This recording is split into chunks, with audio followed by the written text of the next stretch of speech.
we're back up here in the Vinyl Attic. We're taking a break on our 100 album count through, the 100 albums that matter, to do another top 10 list. As promised, we're going to do the top 10, at least my top 10 favorite album soundtracks on vinyl. There's a ton of soundtracks in my collection, including tons on CD, several on cassette for sure. These are the ones I have on vinyl. And we're not ranking them as like the best, because anytime you see any top 10 rock soundtracks, Purple Rain is always number one. If I have Purple Rain, it's not in my top 10. These are my personal top 10s in my collection. And going through, it was really hard to pick. I mean, I have a ton of soundtracks. You love soundtracks because they capture the vibe of the film, but often they're a way of exposing people to a whole bunch of new music that I hadn't heard before. And I've got a pretty extensive collection that ranges from a man and a woman, really great French soundtrack, to Xanadu, and everything in between. So it was hard to pick. There's two albums that are favorites of mine that are not here. And sometimes things just sort of disappear or they get misfiled. And I want to mention them because if I had physical copies of them, I think they would be in my top 10.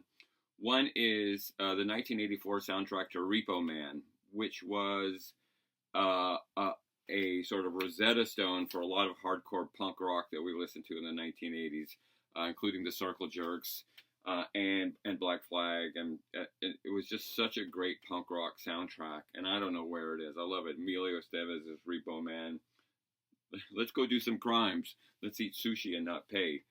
The film has endless little sound bites in it that are great. And the other is similar, in 1979, the soundtrack to Rock and Roll High School, the Ramones movie that had so much great stuff, including Brian Eno and Devo on the soundtrack.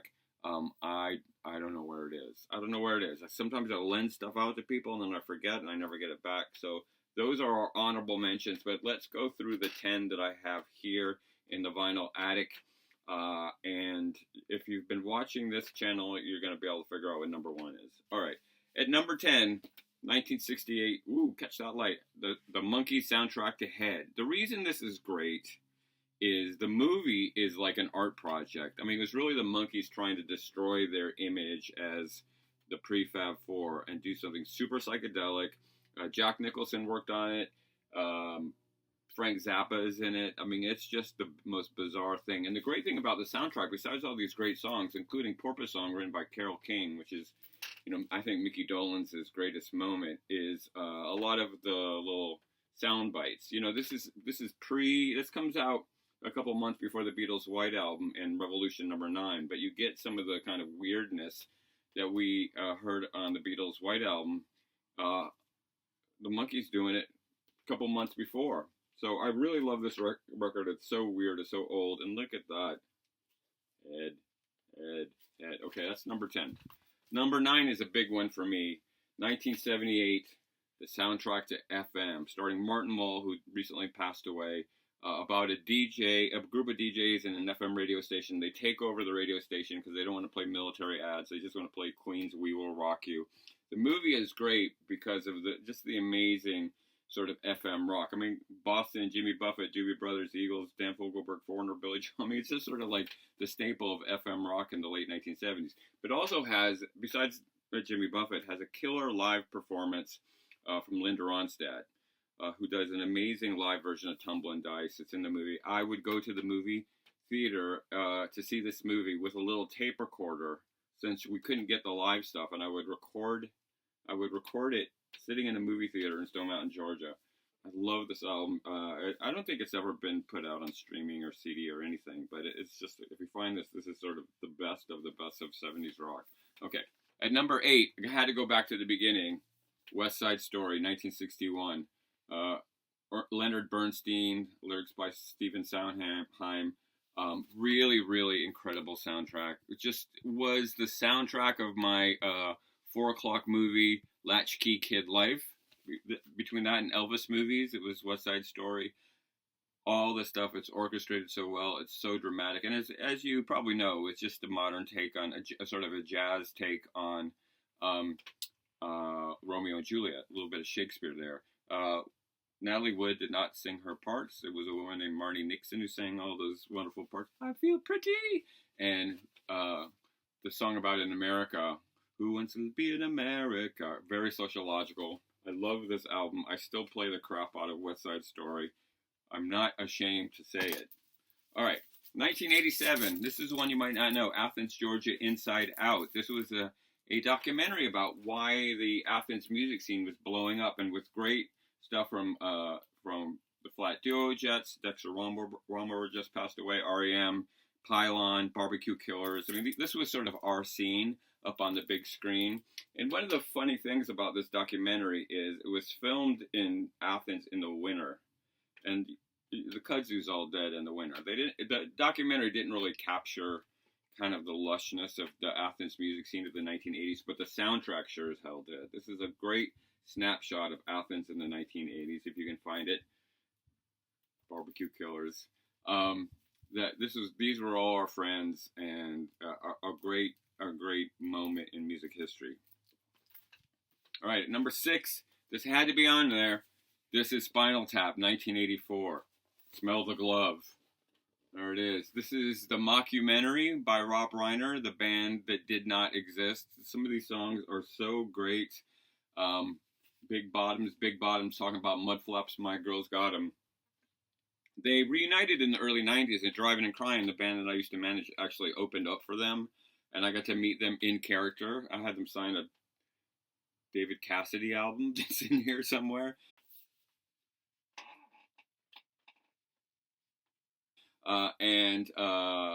These songs are just so great. And it's so tongue-in-cheek. I finally figured out who they were aping. That Spinal Tap is Uriah Heep.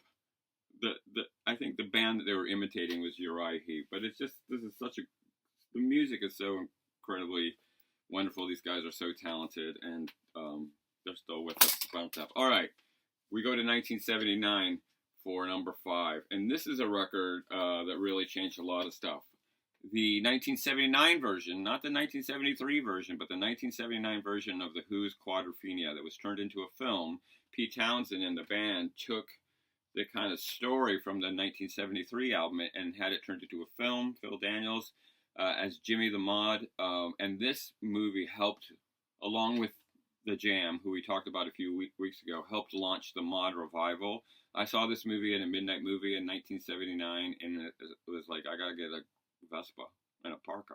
I gotta be a mod. And besides having the great Who songs, as well as some unreleased songs from the Who's Quadrophenia period, there's a whole bunch of tracks from the era. You know, this is set in the early 1960s, so you get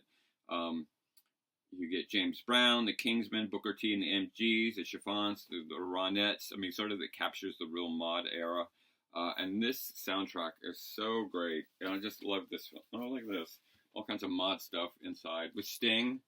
There's Sting in the middle there. Sting was the Ace Face mod in this movie. Didn't sing on the soundtrack, but boy, when he was dancing to Louie Louie, freaking the coolest thing you ever seen in your life.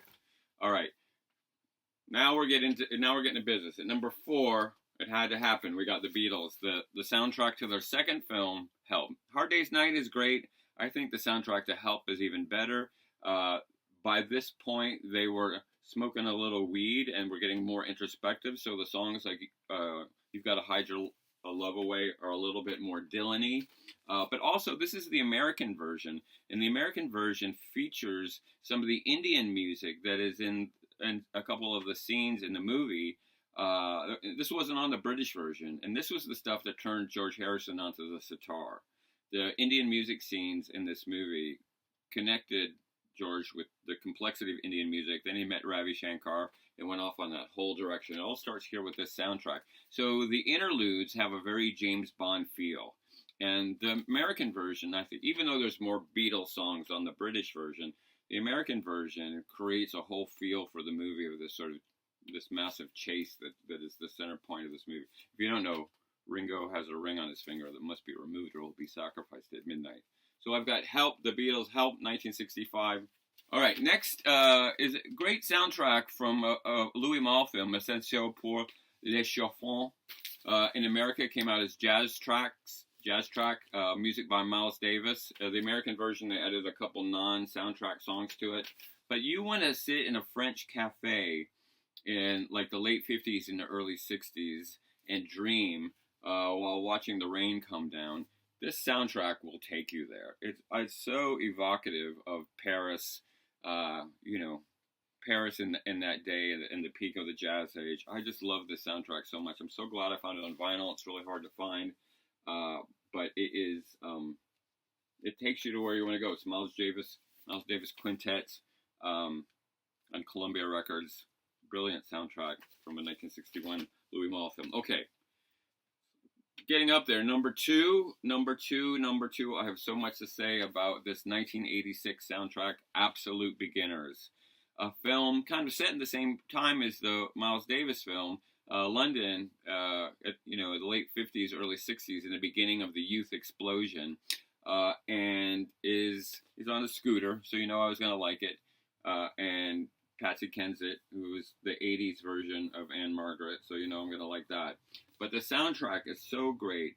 Title track and another track by David Bowie. I think David Bowie's best songs of the 1980s. You got Ray Davies, you got the Style Council, you got Slim Galliard, a lot of jazz. In fact, in the movie there was a lot of Charles Mingus, and Sade has a great. Sade is in the movie as a sexy soul singer in a cafe. Oh my God, this was my life in 1986. I love this album so much. There's Sade right there, looking good. I found this version of it. It was more complete. I was in Oslo, in Norway. A really great record store in Oslo, Norway. In fact, we did a video about it way back that I'll link down below. That is a more complete soundtrack of Absolute Beginners. It's a great movie. Great soundtrack. I love it. Okay, number one.